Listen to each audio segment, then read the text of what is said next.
जय हिंद दोस्तों, लोकतंत्र भारत एवं झारखंड टीवी में आपका स्वागत है। आपकी योजना, आपकी सरकार, आपके द्वार कार्यक्रम, विकसित भारत संकल्प यात्रा कार्यक्रम, मनरेगा में लंबित मटेरियल भुगतान, पशु शेड की स्वीकृति पर रोक एवं अबुआ आवास योजना में ग्राम सभा को दरकिनार कर आयु को प्राथमिकता एवं वरीयता देने के राज्य सरकार के फैसले आदि विषयों पर सुने क्या कुछ कहा प्रखंड विकास पदाधिकारी बेंगाबाद निशा कुमारी ने। मैम, आपका हमारे चैनल में स्वागत है। बेंगाबाद प्रखंड विकास पदाधिकारी के तौर पर आपके पास कुछ महीनों का काम करने का अनुभव है।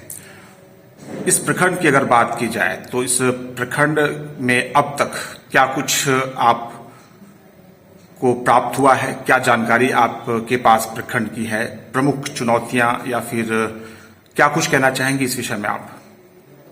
देखिए, चुनौतियां जैसे हर क्षेत्र में है, झारखंड में यहाँ पे भी चुनौतियां हैं। और इस क्षेत्र को जितना मैं अभी तक जान सकी हूँ, बेंगाबाद ये क्योंकि शहर से बहुत नज़दीक है तो पार्शली थोड़ा सा डेवलप हुआ और उसी के अकॉर्डिंग जो नॉलेज और हर कुछ पॉइंट ऑफ व्यू से तो बहुत सी संभावनाएं हैं। लेकिन अगर युवा एनर्जी सही दिशा पकड़े तो इस क्षेत्र का स्वरूप बदल सकती है। और दिशा अगर दिग्भ्रमित हो गए और यहीं पे सैचुरेट होकर नेगेटिविटी की तरफ पड़ गए तो फिर एनर्जी यहीं पे वेस्ट हो जाएगी। आपके नेतृत्व में प्रखंड में आपकी योजना, आपकी सरकार, आपके द्वार कार्यक्रम का तीसरा चरण जो है वो हाल ही में संपन्न हुआ है। किस तरह का रहा ये पूरा का पूरा कार्यक्रम? ये कार्यक्रम बहुत अच्छा से सफलतापूर्वक संपन्न हुआ है और जितना भी ज़्यादा मैक्सिमम लोगों को जोड़ा जा सकता था।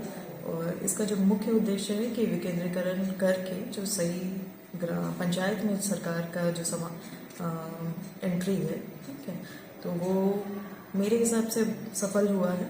और काफ़ी सारी जनता है जो जिसमें मुझे जागरूकता दिखी और वो लोग आकर के जुड़े भी, जो नहीं भी जुड़े थे 20% 40% लोग जो अभी भी सरकार से अनभिज्ञ थे वो आकर के यहाँ पे जुड़े और जिस भी योजना से उनको लगता था कि लाभ हो सकता है उस जगह पे वो लाभ लेने के लिए आवेदन डाले भी। और अगर नहीं भी डाले, अगर कहीं पे वो उनका ये नहीं भी है कि वो एप्लीकेबल नहीं भी है तो भी लोगों में एक संवेदनशीलता आई सरकार के प्रति कि हाँ सरकार है यहाँ पे नज़दीक में ही है, आज नहीं तो कल अगर हम एलिजिबल होंगे तो हम इसके लिए, या मेरे से जुड़े हुए लोग एलिजिबल होंगे तो इसके लिए हम आगे आ सकते हैं। इस वर्ष के आयोजन में मुख्य रूप से अगर देखा जाए तो अबुआ आवास काफी चर्चित रहा। कितनी संख्या में प्रखंड स्तर पर अगर देखा जाए तो प्रखंड बेंगाबाद में अबुआ आवास को लेकर कितनी संख्या में लोगों ने आवेदन प्रस्तुत किए हैं? 22,000 के ऊपर आवेदन आए हैं यहाँ पे। ये एक अप्रॉक्स डेटा हम बता रहे, एग्जैक्ट तो एक महीना हो गया है और 22,000 के आसपास 22,000 प्लस ही आया है। संकल्प भारत विकसित यात्रा, इस कार्यक्रम के विषय में आप क्या कहना चाहेंगे? प्रखंड में किस तरह से रहा ये कार्यक्रम? संकल्प भारत जो है ये भारत सरकार की एक मिशन मोड में चल रही थी जिसमें भारत सरकार की जितनी भी योजनाएं हैं वो सारी योजनाओं को वहाँ पे प्रदर्शित किया जा रहा था और उससे संबंधित जुड़े हुए जो भी लाभुक है और जो न्यू कुछ है जो इसमें इम्प्लीमेंटेशन था जो सरकार की तरफ से उसमें इंट्रोड्यूस करना था तो वो सारी चीज़ें यहाँ पे की गई। और जितना भी यथासंभव, क्योंकि दोनों योजनाएं साथ ही चल रही थी तो यथासंभव जितना भी हो सका हमारे द्वारा प्रयास और हमने उस पर काम किया। अबुआ आवास पर एक और प्रश्न करना चाहेंगे मैम कि इस योजना को लेकर प्रखंड मुखिया संघ के साथ साथ जिला मुखिया संघ और राज्य स्तर पर भी मुखिया ने इसका विरोध किया है। जो सरकार की तरफ से नया दिशा निर्देश आया है आयु सीमा को प्राथमिकता और वरीयता देने का, इसको लेकर मुखिया संघ ने लगातार विरोध किया है। उन लोगों के अनुसार आयु को प्राथमिकता नहीं देते हुए जो पूर्व से ग्राम सभा को वरीयता दिए जाने का सिस्टम रहा है वो ज्यादा कारगर सिद्ध होता था। इसको आप किस तरह से देखते हैं और क्या इनका जो विरोध चल रहा है राज्यव्यापी ये कुछ कारगर सिद्ध होगा या फिर सरकार का जो दिशा निर्देश है बस उसी के आलोक में लोगों को इस योजना का लाभ दिया जाना है?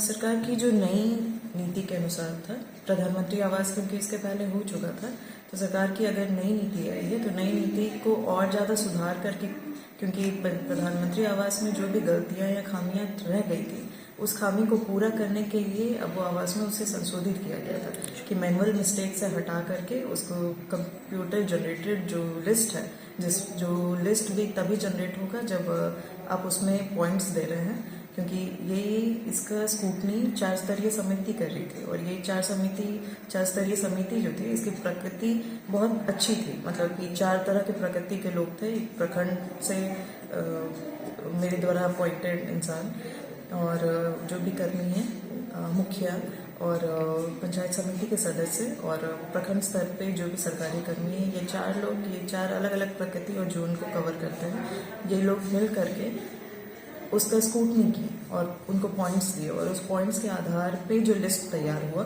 वो लिस्ट ही को फाइनल किया गया। इसमें ग्राम स्तर पे जो ग्राम सभा होती है, ग्राम सभा पे पूरी तरह से नहीं छोड़ा गया था, क्योंकि ग्राम सभा पे प्रधानमंत्री आवास के टाइम भी हुआ था और उस पर कुछ कुछ विसंगति बाद में भी उजागर होती रहती थी। तो उस विसंगति को दूर करने के लिए इस तरह का फॉर्मेट सरकार के द्वारा नई नीति में लाया गया था और उसी के तहत आगे काम भी होगा। मनरेगा में जो लंबित भुगतान है, मटेरियल मजदूरी, इसके विषय में आप क्या कहना चाहेंगे और पशु शेड की स्वीकृति क्या वर्तमान में हो रही है प्रखंड में? नहीं, पशु शेड की स्वीकृति प्रखंड में नहीं। क्या कारण है? पहले जितने भी पशु शेड शायद लास्ट ईयर थे तो उस वक्त शायद 2-3 प्रखंड में वो ज़्यादा इशू हो गए थे, ज़्यादा सेंक्शन हो गए थे, तो जिसकी वजह से जिला के द्वारा प्रतिबंधित किया गया था कि पशु शेड नहीं देना है। जितना लिमिट है सरकार की, जितना पैसा है या जितना लिमिट है, लिमिट के अनुसार ही लेना था, उसको पहले ही पार हो करके वो हो चुका था। तो वो पशु शेड तो जब से हमने एक भी पशु शेड नहीं हुआ।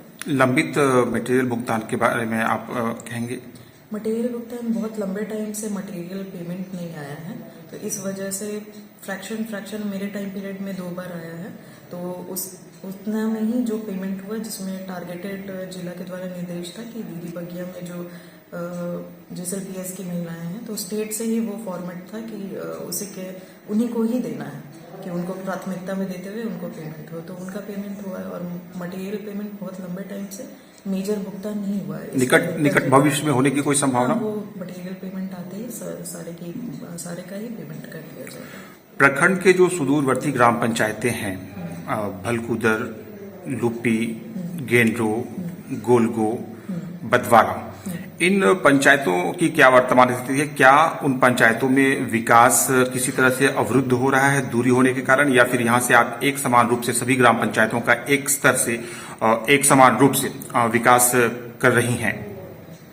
देखिए, वो क्षेत्र जो है, जितने भी क्षेत्र में हम गए और अभी तक मेरे नज़र में जो है वो उस क्षेत्र में विकास होना और ज़्यादा ज़रूरी है।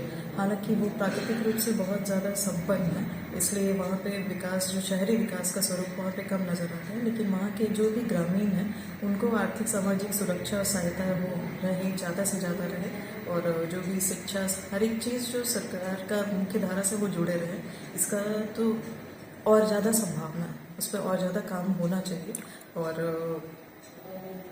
उन पर मेरा फोकस रहता भी है। मेन है कि कनेक्टिविटी इशू है और कनेक्टिविटी को जितना जल्दी ठीक किया जा सकेगा, जो भी यहाँ जिला प्रशासन में जो भी विंग इसको देखते हैं, कनेक्टिविटी जितना ज़्यादा रहेगा तो और लोग वहाँ पहुँच सकेंगे और वहाँ के लोग यहाँ आ सकेंगे, तो यहाँ जो जहाँ विकास हो रहा है वो ज़्यादा उससे मिक्सअप हो सकेंगे, तो ऑटोमेटिकली उनका विकास होने लगेगा। और प्रखंड की जितनी भी, ऐसे तो सारी सहायताएं उनको दी ही जाती है क्योंकि मेरे लिए तो सारे ही बराबर है, और लेकिन फिर भी मुझे ऐसा लगता है कि उससे कनेक्टिविटी और अच्छा हो जाने से संभावना उनकी बहुत बढ़ जाएगी। प्रखंड मुखिया संघ, आप बतौर बीडीओ, आप लोगों का सामंजस्य आपस में किस तरह से?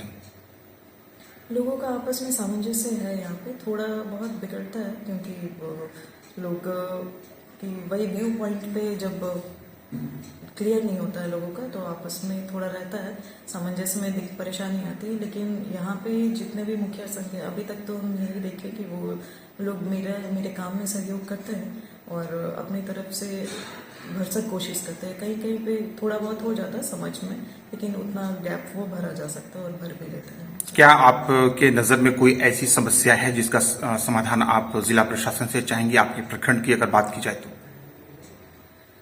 कोई ऐसी प्रमुख समस्या? सड़क जो है, जो मुझे लगता है कि जितनी भी इंटीरियर जगह है वहाँ पे बहुत से कुछ गांव ऐसे भी है जहाँ अभी भी कनेक्शन से एकदम ही पंचायत के अलावा भी बहुत इंटीरियर गांव हैं जो अभी भी कनेक्टिविटी से दूर है। और मेरा ये निवेदन रहेगा कि यहाँ के लिए सड़क के लिए जितनी भी हो सके कोशिश करिए, क्योंकि उसी से विकास डायरेक्टली जुड़ा हुआ है। साक्षात्कार के लिए, समय देने के लिए और विभिन्न बिंदुओं पर हमसे बात